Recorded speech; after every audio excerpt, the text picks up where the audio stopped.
What a treat this morning on the Elias Makos Show. Today's hits, yesterday's classics. It's CJAD 100. We had some Taylor Swift for you about an hour ago. And now you're getting some Metallica. That's the type of show we roll with here. In studio now, I'm so happy to be joined by Stephane Giroux from CTV Montreal. Metallica, who you're just listening to in the background there, they're going to play 2 shows this weekend at Olympic Stadium. The legendary metal band will take the stage Friday and Sunday nights. And the shows come nearly 31 years after Metallica's James Hetfield almost lost his life. And Guns N Roses fans rioted after a show at the exact same venue, at the Big O. Lots of history colliding this week in the city. Stephane Giroux in studio. Hi, Stephane. Hi, Elias. I'm happy to be here. Yeah, you know what I love about you, Stephane? You are, that commercial for the beer brand, the most interesting man alive. Like, I think, like on the corner of René Lévesque and Papineau, you're the most interesting man alive here because you've been on this show before, and as a guest, because you went across the country in a van that you made. You built it by hand, for crying out loud. Yeah, I still have it. You still have it. And now you're on because you've got this incredible love and connection and story with Metallica. And I just find that's awesome. Like, you're a reporter at CTV. You've been on the show to talk news before, but now you've been on 2 times just to talk about interesting other aspects of your life. You're amazing, Stephane. I'm very flattered. I think you're pushing it, but yeah, thank you. Okay. Honestly, this is an interesting time, and we got some time with you this morning. I'm happy about that because there's so many different facets, so many directions to go with. I'm going to start chronologically. Let's start with last night. Okay. Because this is the best thing about you. And I know a lot of your viewers follow you on social media, and they get to live vicariously through you. And you were at Guns N Roses last night. Yeah, it was at Guns N Roses. I actually hesitated until the very, very last minute. Yeah. I went with my stepson. He's in his mid-30s. He wanted to go and says, please, can you take me there because I like your experience at concerts? Mm-hmm. And then I said, okay, I'll take you, but not at full price. I always wait till the last minute to see if somebody's going to liquidate their tickets at half price because I just refuse to pay those prices now. Yeah. So I went. I did not expect much, and thank God. I hate to say this. Yeah. I followed Guns N' Roses' career since 1987. Mm-hmm. The first time I saw them, they were opening for The Cult at the Verdun Auditorium. Wow. And that was like a week before Appetite for Destruction came out. But look, the reality is they did this huge comeback tour in 2017 at Parc Jean-Drapeau. That was an excellent concert. That was the concert that they cut short in 1992 at the stadium. I was there too. And they made up for it. Okay. Now, 6 years later, it's quite obvious that the years are hitting them. Axl, I'm sorry to say, does not have a whisper of a voice anymore. Uh-huh. He cannot hit the high notes. He no longer has that angry growl that made his songs so unique. No, I felt that Axl was a complete letdown. Slash, thank God, can still play guitar. He does incredible guitar work. I didn't see much passion in his face, but he certainly played the high notes. Everybody else in the band, Duff McKagan, Dizzy Reed, and all these people were fantastic. Mm-hmm. They kept the whole band together, and thank God for that. But I think that unless Axl gets himself a real voice coach or makes some real efforts, he should call it a day. There was a highlight last night, though, and this is a lot of people were surprised. Like, this is an interesting bill because it's Guns N' Roses and Carrie Underwood opening. And I've heard better reviews of Carrie Underwood from last night. I had no idea who Carrie Underwood was until she was announced as an opening act. I don't follow American Idol and that kind of stuff. I don't follow pop music, let alone country music. So, okay, sure, I'm open-minded. I'll discover. And yesterday, I was like, What? Starts the show with Joan Jett's Bad Reputation, sang Hit Me With Your Best Shot from Pat Benatar, Alone from Heart, Ace of Spades from Motorhead. What's that other song she sang that I thought was... Anyway. She knew the crowd and she delivered. She knew how to read the room. The first question she asked is, you guys must be wondering why Carrie Underwood is opening for Metallica. But by the end of her set, she played for a full hour. And by the end of her set, she had the crowd to her feet. And what's even more beautiful is that she came back for 2 songs where she duetted with Axl Rose during Metallica. And at one point I'm saying, okay, this must be a backup tape because I see Axl singing, but his voice sounds good. And then oh no, that's because Carrie Underwood is singing. So she saved at least a little bit of the Guns N' Roses performance. This is an artist I might actually go back to see if she was to come back. So I just want to touch upon something because you go to so many shows. This is why I love, and following you on social media. You go to a lot of shows. This is one of the things you do. You were talking about, you got to make sure you spend so much money on shows now. You got to make sure it's worth it. So what, because people are now saying it's too much. Like the price of shows, Metallica on the weekend or whatever it is, right? Taylor Swift people are going to get hit hard in the pocketbook today if they get a chance to buy tickets. What's your limit here? What do you think about the amount that's being charged for shows?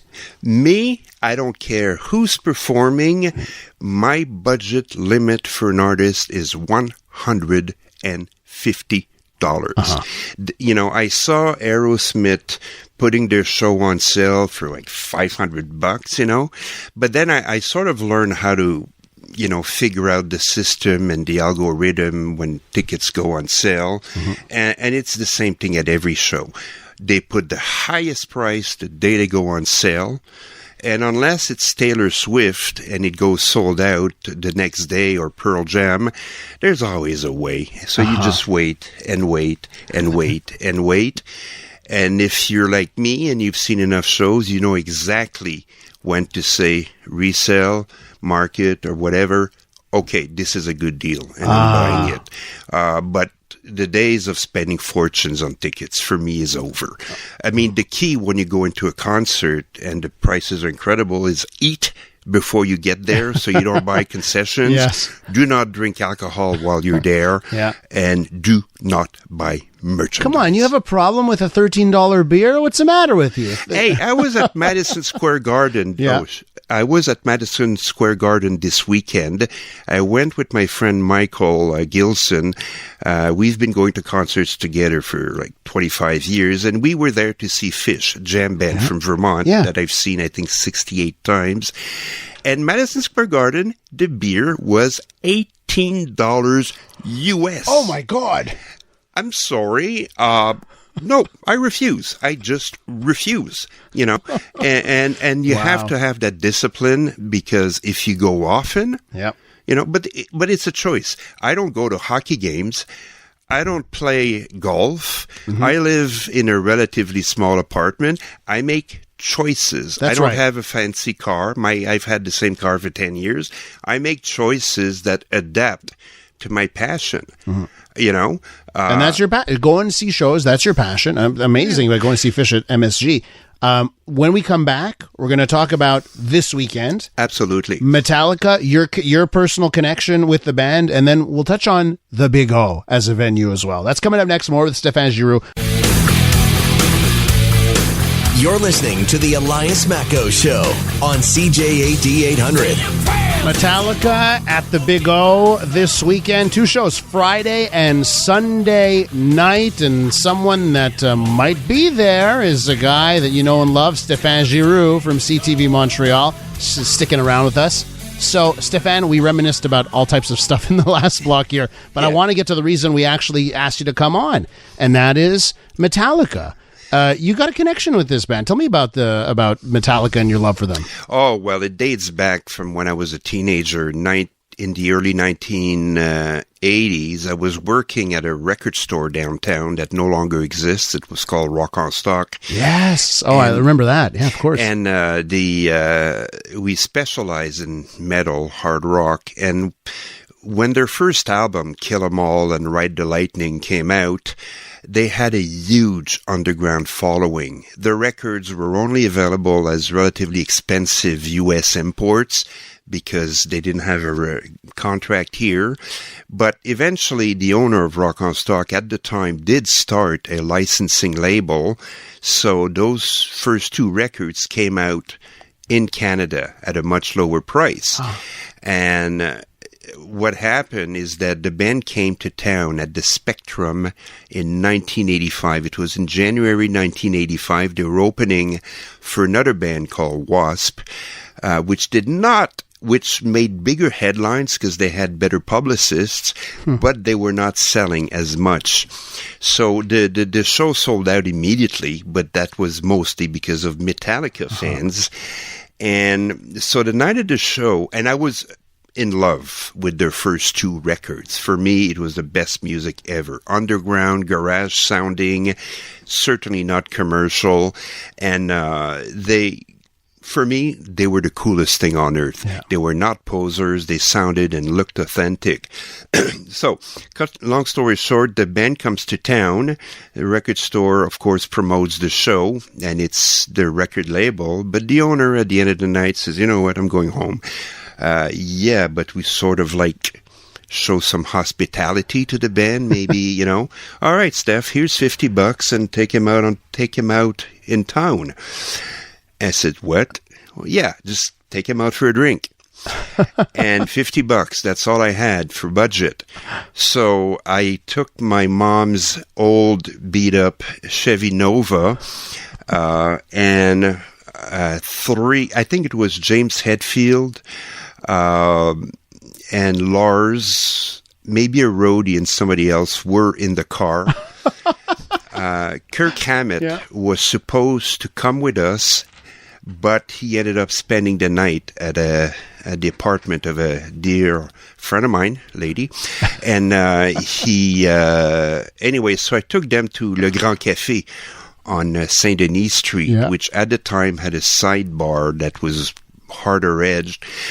The band was loaded, hammered beyond belief. James Hetfield particularly, he just couldn't put one foot in front of the other. But I did spend those 2 days with the band. Wow. I did drive them around. And Kirk Hammett and I ended up developing a bit of a rapport. We became friends. And when they came back a year later at Verdun Auditorium for their all-time unequaled masterpiece, Master of Puppets, which to this day remains one of my Desert Island records. So they played Verdun, and I was invited backstage, and Kirk and Lars Ulrich were extremely nice to me. They remembered me from the year before, and wow. We once again had a couple of drinks. And the same thing happened when they came back in 1989 for the Justice for All tour. I had a photographer's pass because I used to freelance for local music magazines. And I took pictures from the front of the stage, and Kirk Hammett spotted me, says, pointed his fingers while playing. But then after that, they became humongous. Yeah. I cut my hair and became a serious family guy. And it took me, I still went to see them every time they came to town. Yeah. But I never sort of met them again. Let's say you nab tickets for Friday and Sunday, reasonable price on the resale market or wherever, and you're going to go to the Big O as we wrap up our time together here this morning. What are your thoughts on going into, a place that they say the sound isn't the greatest and that kind of stuff, but you want to see Metallica? What are your thoughts on going back to the Big O for this one? Look, it's a terrible place for concerts, but there's one element in the equation that is very important, is that sound quality and engineering has improved immensely in the past decade. Arenas that used to sound terrible can now sound pretty well if bands invest in the right sound reproduction technology. And Metallica, from all the reviews I've read so far in Europe, they're doing it. They have a high quality sound system that can make up for a lot of shortages, shortcomings of the venues. Yeah. But the Big O remains the Big O. It is echoey. I've seen AC/DC. I've seen so many bands there. And the fact is, the closer you are to the stage, the better the sound is. That's Stephane, as simple as that. I'll be following your posts on social media. I love living vicariously through your concert posts. And it's great to have you in studio this morning. Thanks so much. Thanks for having me.